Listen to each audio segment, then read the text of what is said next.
All right, so thank you for joining me. I will ask before we move into this, have you ever had a psychic reading before or anything like that? Never. Never? No. Okay, so this might be interesting for you. So you've heard of palm reading, the belief that the lines on your hand can tell you all kinds of things about your life. Yeah. One thing that a lot of people don't know is you can actually do the same with your eyes, in particular your iris. It's believed that the marks and lines inside your eye can tell you so much more about yourself than any lines on your palm ever could. And you've heard the saying, the eyes are the windows to the soul, and with your permission, I'd like to look into yours. Perfect. All right, so before we continue, I just want to talk to you about this. In the same way the moon controls the tides of the ocean, it's believed that the season you're born in can tell you all kinds of things about all the characteristics of your personality. So what I've got here is a list of all 4 seasons. If we look at autumn, for example, my birthday falls between these dates. That's how I know I'm definitely born in autumn, and this little mini reading here is actually pretty accurate for me. So I'd like you to take this, have a look, find the season you were born in, and check the dates as well, just to be certain, because you'd be surprised at how many people think they're born in summer when it's actually spring, and then they're confused when stuff like this doesn't work for them. Not bad? Yeah. Okay, excellent. We might actually come back to this in a little while, so I'll place this off to the side. Another thing before we begin is when people go for a psychic reading, they usually have some aspect of their life that they want to focus on for the reading, and by doing that it helps them get more information out of the reading and hopefully something useful that they can take into their own life. So what I've got here is a list of different areas of our life. These are things that people often focus on when they have a psychic reading. And I'd like you to have a little look through them and just think of one that kind of calls out to you. Yeah. You got one? Yeah. Okay, perfect. Now, in the same way the pupils of our eyes dilate when we're angry or when we're excited, I'm going to take you through a very quick process with this now.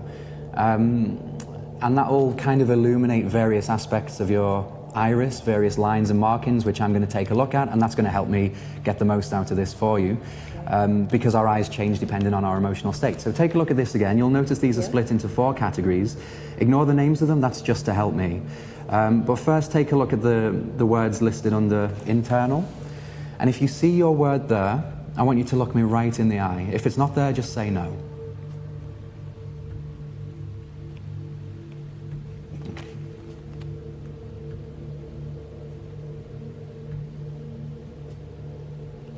Right then, okay. And now take a look at external. And if you see it there, again, look me right in the eye. If it's not there, just say no.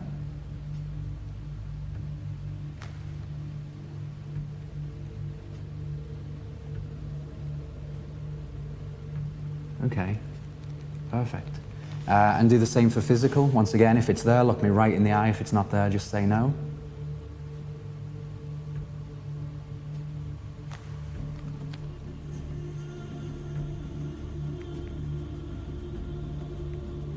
Okay, and the final one in mental, and again, if it's there, look me in the eye. If it's not there, just say no.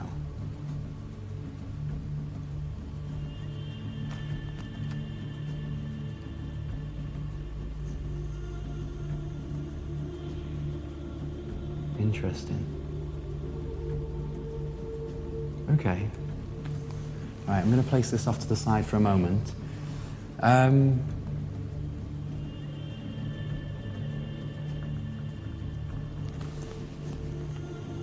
Okay, so a couple of things I noticed first. Straight away I get a sense that you're a creative person, but I don't think you're creative in the traditional sense. I think you like to think a little bit more outside the box than people around you tend to do. But not only that, because you've spent a lot of your life being creative, this kind of shows up in your daily life now when you're making decisions, solving problems, and anything that may come your way. You'll probably find that you're also good at giving advice to other people, but at the same time, when it comes to giving yourself advice, that's when you struggle. Is that true? Okay. I also feel that you used to be the kind of person that'd be a little bit more reserved, a little bit quieter, and kind of almost like you'd be inside your own shell. But I think lately there's been some changes in your life that's kind of brought you out of your shell just a little bit, just enough to show the world who you are and what you're made of. And I think you're now finding ways that you can begin to share your skills with the world and the people around you in ways that you maybe didn't have the confidence to do before. Just without telling me what your star sign is, you're not a Gemini, are you? No? Okay, think about your star sign for a moment then before we get back to this. And just think of the name of your star sign and think of the last letter of your star sign. This is an S, is that right? Okay, and just think of the first letter. Okay, so at first I thought I saw an A, but it's not, is it? No, it's a T. You're a Taurus, is that right? Yeah. Okay, perfect. So let's continue with what we were focusing on. I think there are certain people around you in your life that have always told you kind of how you should live your own life, and they've kind of tried to apply their own rules to you. You shouldn't be doing this, you should be doing that, you need to focus more on this. Almost like they're trying to live through you and not really control your life, but kind of decide the direction you should take your life in. And even though you have respect for these people around you, I also think that you've gotten to a point in your life now where you kind of want to explore the world. I think you see yourself traveling in the future, but I think you kind of want to go alone, don't you? Is that right? Okay, excellent. And there's one final thing, and this is becoming much more clearer to me now. I think you've broken away from one particular set of beliefs that you were raised with, and now your mind is kind of open to what's more around you. You've been reading a lot more, you've been definitely watching a lot more YouTube videos, but not for entertainment, but for almost like to learn something from it. People speaking and you're taking their advice on board.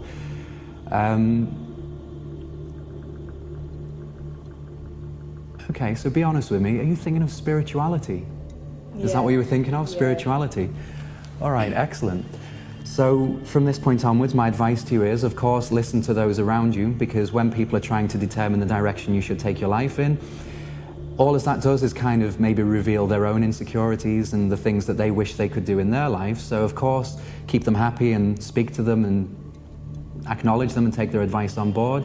But don't forget, the only person that can live your life is you. And they say that the best way to predict the future is to create it for yourself. And I think with the current mindset you've got, oh, and there's one more thing. I feel like there's a problem in your life right now, and the more you try and find a solution to it, it somehow doesn't seem to end. Is that right? Yeah. Okay. But just know that with time and with effort, that's when you will start to find solutions to the problems that come your way. You've already got the mind for it. You've definitely got the heart for it. You've just got to stay strong, and I definitely think you can do that. Thank you. Thank All right, you so much. no problem. Thank you. Thank you. All right, we're good. How was that for you? Wow, like everything you said was right. Like wow, Yeah. wow. Perfect. Wow. I'm shocked. I'm so shocked. And another good thing about being a Taurus is you probably, and people joke with you telling you how stubborn you are, is that right? Yes. Yeah. Oh my days. That's a positive trait though, it's a good thing. Yeah. Wow. Oh my gosh. All right, excellent, wonderful. Thank you so much. No problem, Oh thank my you. Gosh.